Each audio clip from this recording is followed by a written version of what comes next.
Welcome back, everybody. We've got some more updates on today's sad breaking news. Thomas Eric Duncan, the first person diagnosed with Ebola in the United States, has now died.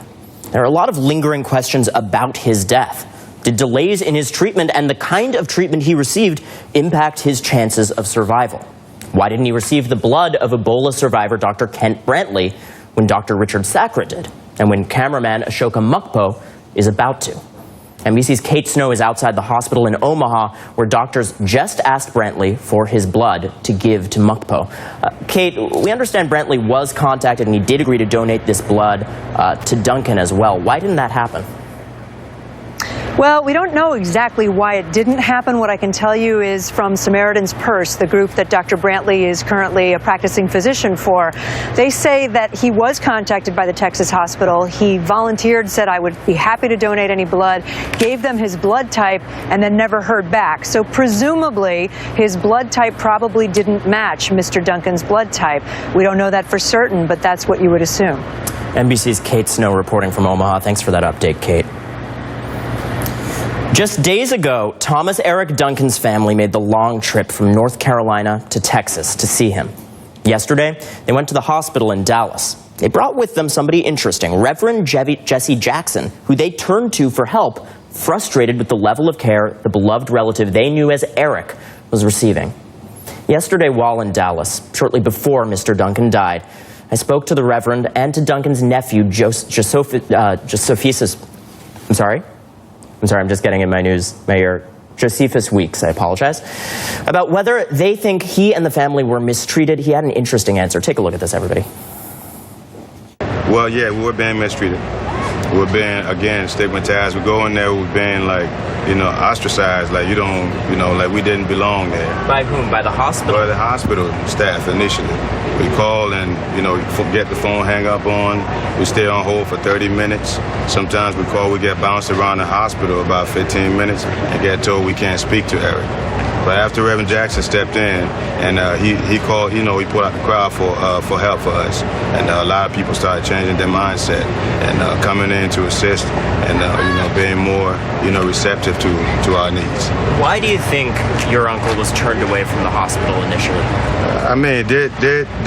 Again, he didn't have insurance, and he's a poor black man. He had a very deep accent coming from West Africa, and I believe that they didn't believe that he deserved the care that everybody else should get. And you don't treat people like that. You just heard the family say they think there's a discrimination piece of this. Do you think this is about discrimination against immigrants, against poor people? There's a fact of anti-immigrant, anti-refugee, anti-black. It's very real in our country. All we really know is that there was one treatment for the Americans in Emory, one treatment for the American in Nebraska, one treatment for Eric in Dallas. We know that in those cases when there were symptoms, they got immediate relief.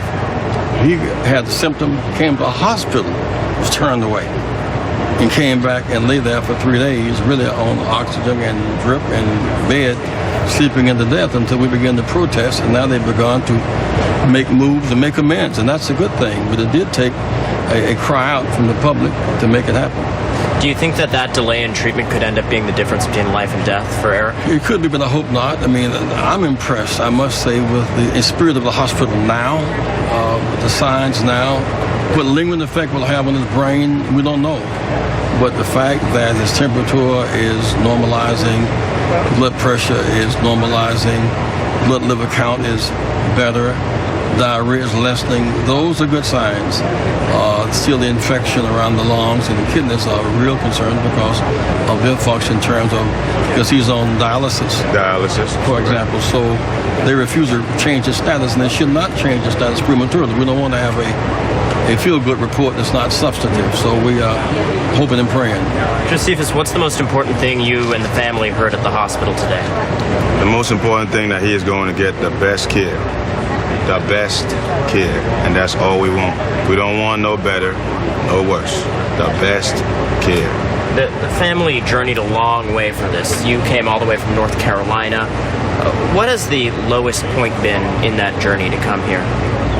The lowest point being when we was in the car and we heard on the news that Eric had passed. We had not made it here yet. that he had passed. Yes. And his mother almost passed out in the back seat as we drove. That was, I had to pull over on the side of the road and calm her down, letting her know I had just got off the phone with the doctors. And I knew what the right thing was. Josephus, what does the family hope to see next? We hope to see Eric walk outside the hospital on his own power. And we hope that the media will continue to shine a light on our system and the way we treat people.